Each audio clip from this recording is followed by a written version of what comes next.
Januari 2, 2026, mbunge wa jimbo la Kaliua wilaya ya Kaliua mkoani Tabora Enock Tama ameendelea na ziara ya kuwashukuru wananchi, ambapo akiwa katika kata ya Kaliua ametembelea shule ya msingi Kasungu kujionea hali ilivyo ya miundombinu ya vyumba vya madarasa, ambapo ameeleza kusikitishwa na namna majengo ya shule hiyo yalivyochakaa. Nikisema mazingira maana yake ni kwamba sijaridhishwa na maeneo ambao wanasomea watoto wetu.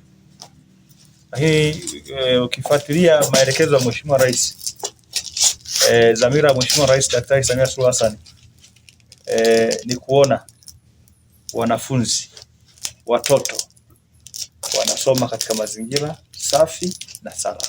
Wote ni shahidi, madarasa ambayo tumepita ni hatari kwa watoto wetu, yaani muda wowote linaweza likadondoka.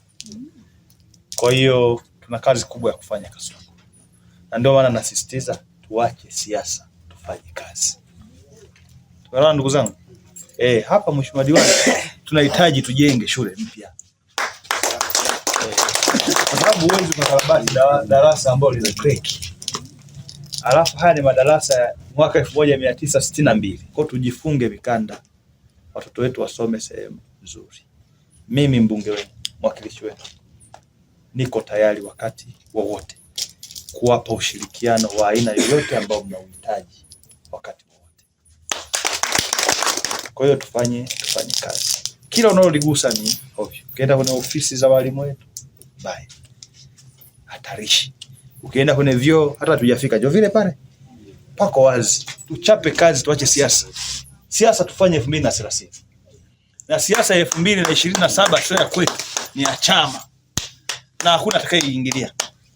Ili mtoto aweze kusoma, Mheshimiwa Diwani, akae kwenye dawati.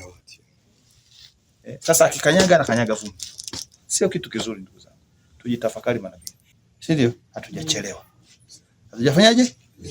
Tuamke. Leo ni tarehe 2 mwezi wa kwanza, bado tuna siku 363 zimebaki ndani ya mwaka.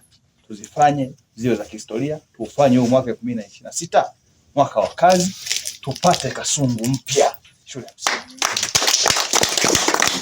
Huo ndio ushauri wangu.